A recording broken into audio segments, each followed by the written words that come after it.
In a bustling cityscape where dreams were chased and ambitions fueled, a young man named David stood with wide-eyed wonder.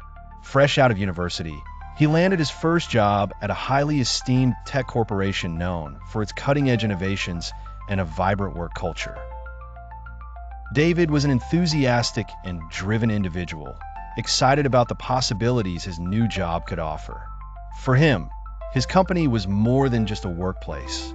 It was a cathedral of dreams, a symbol of achievement. He was much like a sponge, absorbing every bit of knowledge, mentorship, and experience offered. His colleagues were his second family, and his projects were his passion. But guided by his father's wisdom, David held close a piece of advice passed down through generations. Love your job, but never fall in love with your company, because you never know when the company might stop loving you. It was a creed David struggled to comprehend fully. As months turned into years, David's diligence didn't go unnoticed. His work earned him accolades, and he quickly climbed the corporate ladder. Yet, as his career soared, whispers of organizational changes began echoing down the corridors of the high-rise office. Then came a fateful day. David was called into a meeting room by his manager, a place he had only associated with successful presentations and promotions. But this time, the air was different. The room seemed large and empty, despite its bustling occupants. "I'm afraid the company is undergoing some restructuring, and your role is affected," his manager said, words that hit David like a rogue wave. It was as if the entire foundation of his career trembled beneath him. In the days that followed, the shock gave way to understanding and then resolve. David remembered his father's sage advice. He realized that his love for his work was something no organizational change could take away from him. He retained the skills, experiences, and friendships formed during his tenure.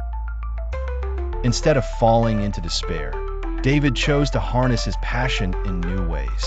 He refocused his energy and dedicated himself to personal projects, tapping into his entrepreneurial spirit.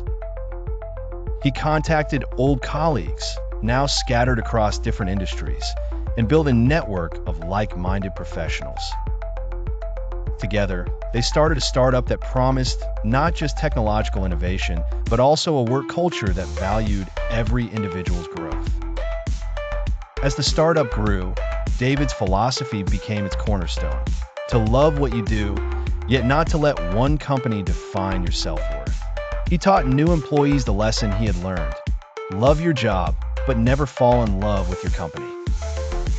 The startup flourished, creating a workspace where passion met purpose and employees felt valued and inspired. David's journey teaches us that employment is a path, not a destination. The real treasure lies within one's passion and not the confines of a corporate entity. He became a beacon for adaptability, resilience, and an example that talents and dreams need no confines to thrive. Through the lens of David's story, we are reminded that change might be daunting, but it often sows the seeds of greater opportunities. When one door closes, another one opens, sometimes leading to a path adorned with self-discovery and newfound success.